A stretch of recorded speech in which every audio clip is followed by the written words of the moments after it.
Hello, Zay Automotive Reviews. Today we have here the Ford Bronco R race prototype, which successfully finished the 2020 Baja 1000. Now last year wasn't so good. They didn't even complete it. They had some difficulties. And the SUV didn't make it through the race. But this time, it was amazing, folks. This is an amazing feat by Ford. Now, what's so amazing about this feat is that the Ford Bronco, now after somewhat disappointing DNF, at least a year Baja 1000, the Ford Bronco R race prototype was back in effect. And just a few weekends ago for another shot. Now I had one of the world's most grueling races. And when it didn't win its class, the Bronco R did manage to not only finish the race, but also score a second place finish and place 70th overall out of the 99 vehicles that managed to complete the course. So what that means is that when it was time for them to leave the start line, the Bronco was in 70th place and it came back to finish in second place. This amazing, folks. That is amazing. Can you imagine being in the 70th place at the start line and then at the same time finish second place? What an amazing comeback by Ford. Now the Ford Bronco R race prototype, piloted by Cameron Steele, Shelby Hall, and a team of veteran Ford off-road racers, including co-driver Johnny Campbell, Kurt Leduc, and Jason Schnorner. Now finished 53rd, scoring the National Baja 1000 in Class 2 in just over 32 years, which is amazing. Straight up amazing, folks. Now these are the gentlemen that drove this SUV, and it also looks like, I believe, also a female also participated in the race. As you see, she is here, and her name is Shelby Hall, which is amazing, folks. Ford has done it, folks. Ford has done it, and done it with again and again. Now, when Bronco returned, it was said that it would follow in the legacy of the first generation Broncos that forever changed the off-road landscape. And today's finish demonstrate they're continuing that built wild pedigree of Bronco, said Mark Woodsbrook, Global Director of Ford Performance Motorsport. I say Rushbrook. Now this is just amazing, folks. Now powered by a fully stock Ford 2.7 liter EcoBoost V6 and the Ford 10-speed select shift automatic transmission, the Bronco R race prototype serves as a test bed for the Bronco Built Wild Extreme Testing Durability Regimen, and for the final Baja mode calibrations for the team management system with the GOAT mode on the production versions.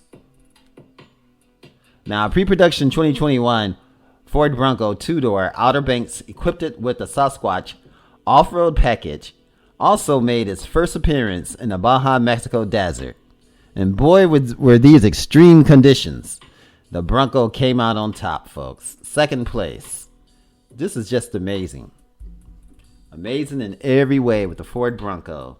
Now, the successful finish underscores the Bronco brand performance legacy at Baja, which includes the first year overall production 4x4 class win in the 1969 Baja 1000, a feat no other manufacturer has accomplished since. Now, overall, the first generation Bronco claimed the Baja 1000 class win. 1996, 2 in 1969, not 1996, but 1967, 2 in 1969, and 1971 and 1972, and 2 overall Baja 500 victories in 1970 and 1973. The later model was the Bronco 1978 to 1995. Continued the legendary winning streak with 9 Baja 500 Class 3 wins from 2004 to 2015 and 15 Baja 1000 Class 3 wins between 2002 and 2019. What a legacy, folks. And it's great to be a part of this legacy.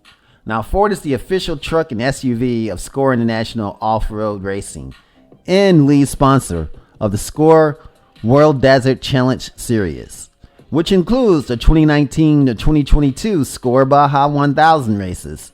Ford is also the official vehicle of the Ultra Ford King of the Hammer competition. We'll have much more on the Bronco R soon, so be sure to stay on AO Automotive Reviews and come back and see what other latest updates we have for the Ford Bronco. Now let's get back to this V6. This V6 EcoBoost by Ford did the job and came in second place. Now the Ford 2.7 EcoBoost Nano engine, Nano N-A-N-O. Now the Nano is a 2.7 liter twin turbocharged V6 from Ford Motors, used to power the mid-size and the full-size cars, trucks, and utility vehicles, are more commonly known as SUVs, featuring a dual overhead cam known as DOHC design and a V configuration. The Ford 2.7 liter EcoBoost Nano architecture has been part of the Ford EcoBoost family of turbocharged engines since 2015, so there's some time behind this. And that's what's great about the 2.7 liter inside of this Ford Bronco. There's not going to be too many issues with this because it's been out and it's been tested over 5 years. The Nano was first introduced in 2015 in the F-150, marking a new era of turbocharged engines at Ford. It also proved that the light-duty truck could be powered by a forced induction engine, all while helping Ford meet the fuel economy and emission standards. Now that's why they said they're not going to offer a V8 Coyote engine in the Raptor or the Warthog.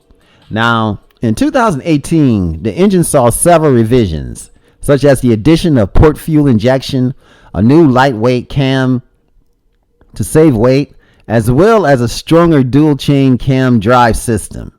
The engine also received a new electrically actuated wastegate for more accurate control of the turbo boost, a high-pressure exhaust gas recirculation system, and a variable displacement oil pump to better modulate oil flow and reduce parasitic losses.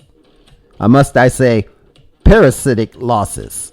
Now, the Ford 2.7 liter EcoBoost Nano engine powers the following vehicles, which makes it so awesome. I mean, it's already being used in the Ford Edge, the Ford F-150, the Ford Fusion, the Lincoln Continental, the Lincoln MKX, and the Lincoln Nautilus.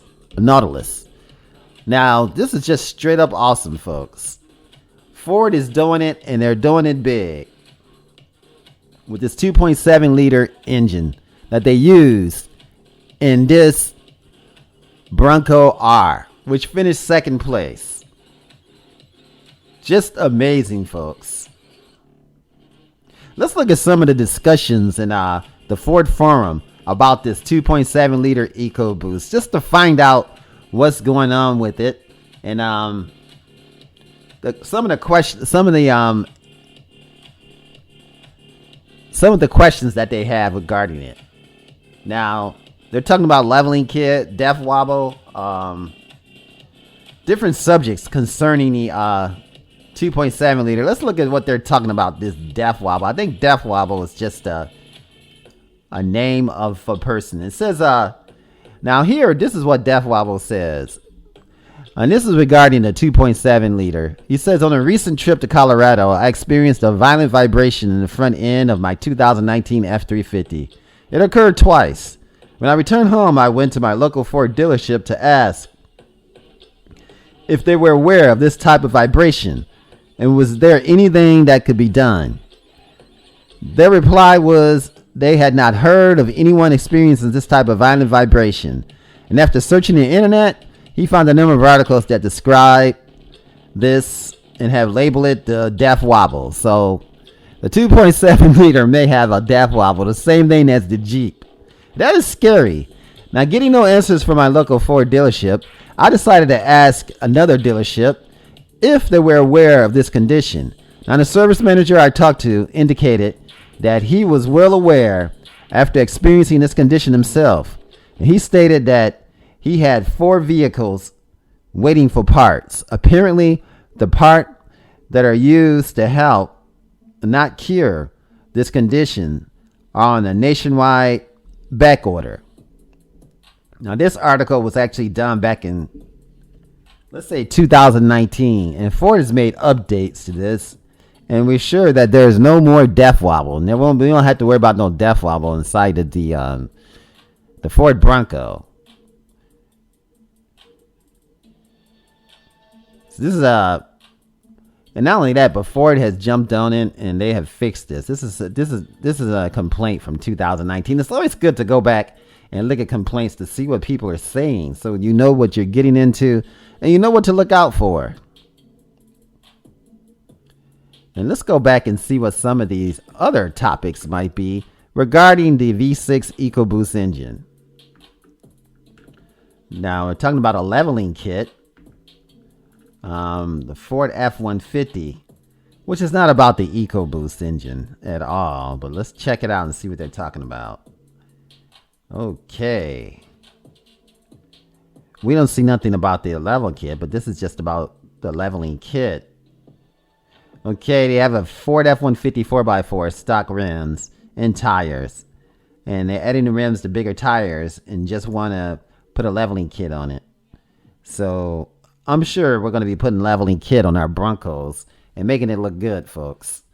I mean, this is just awesome. The Ford Bronco is back again and back in full effect. And they have done it, folks. They have come in second place. They have completed the Baja 1000 race, something they were not able to do last year. And they were placed in the 70th place when the race started and came out in second. That's amazing, folks. Sooner or later, Ford's going to come out in first. You guys, thanks for watching. And hopefully this will, the racing team is everything, folks, because they take the same technology and they put it right into the production vehicles. This is Automotive Reviews. Thanks for watching. Remember, like, share, and subscribe. If you enjoyed this video, give it a thumbs up, share it with your friends, and subscribe for more interesting videos.